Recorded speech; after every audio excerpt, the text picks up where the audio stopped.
Modern maintenance operations generate massive volumes of data through work orders, inspections, and sensor readings. Yet, when a machine fails like this, attempts at proactive root cause analysis often devolve into pure guesswork. The data is there, but the operational insight is missing. The error begins with a misconception. Organizations routinely treat maintenance records as a localized administrative chore, a software problem confined entirely to the Computerized Maintenance Management System, or CMMS.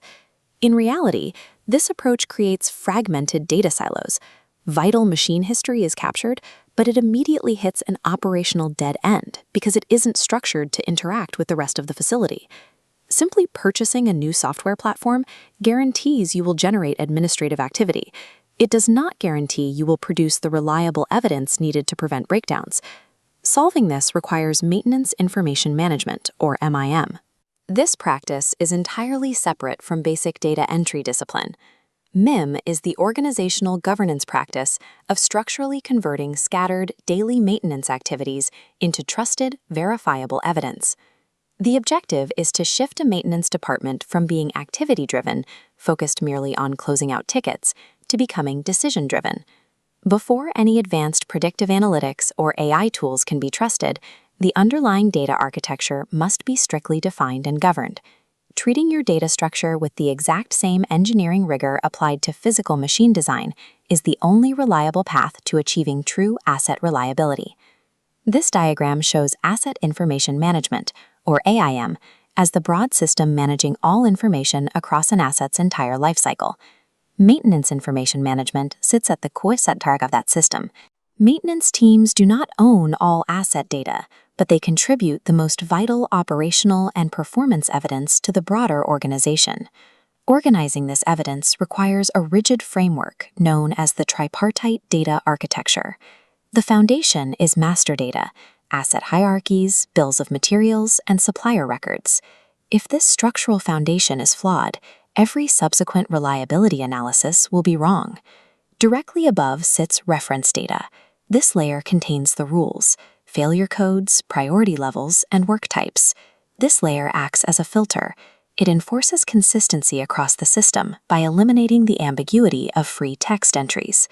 The top tier is transactional data. This represents the fast-moving, high volume of daily work orders and physical inspections. The architectural constraint is strict. Transactional volume must never be used to correct underlying structural errors in the master data. If the hierarchy is wrong, adding more work orders will not fix it. Without enforcing this specific three-tiered hierarchy, advanced initiatives like evidence-based asset management are impossible to execute.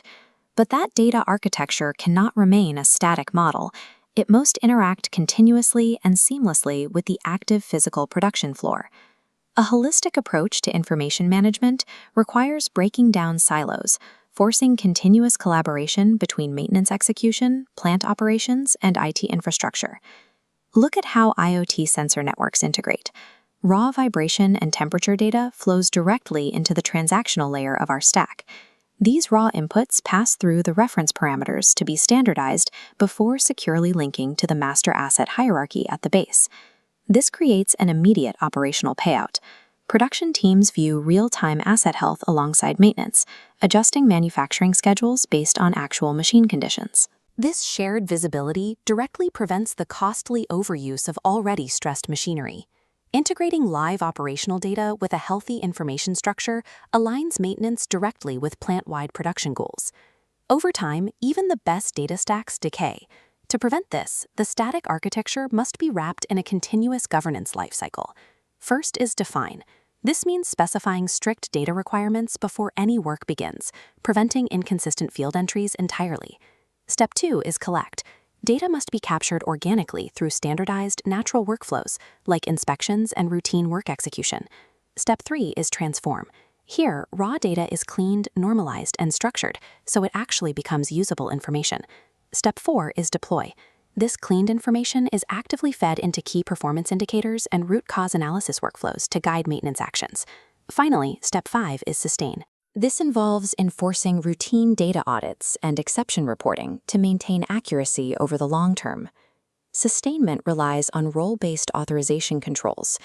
Technicians are authorized to close work orders, but only designated data stewards have authority to alter the asset hierarchy. Data quality requires continuous governance. Neglecting the sustain phase will inevitably corrupt the data, nullifying the value of the previous 4 steps. But this entire digital management structure faces its most severe and immediate threat during the physical chronological lifecycle of the physical asset itself. The critical risk junction occurs right here. Many systems fail at the EPC handover phase, long before the machine is even turned on. During this handover, organizations routinely inherit mismatched bills of material, unstructured manuals, and incomplete as-built drawings. These early project errors establish structural flaws in the master data layer, poisoning the well for any future analytics or reporting.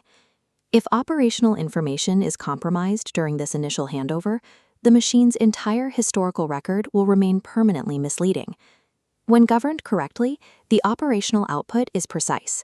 This dashboard shows a target of 95% availability, tracked against specific mean time between failures metrics. With accurate mean time between failures and mean time to repair metrics, reliability teams can pinpoint degradation and flag component failures proactively. This governed predictability replaces the reactive model, where maintenance teams had to rely on uncontrolled, subjective failure descriptions typed hastily into a text box. The financial impact is straightforward. Resource allocation is optimized, and catastrophic emergency repairs are steeply reduced. Culturally, it shifts the engineering team's behavior. They stop debating the validity of flawed KPIs and begin acting decisively on trusted evidence.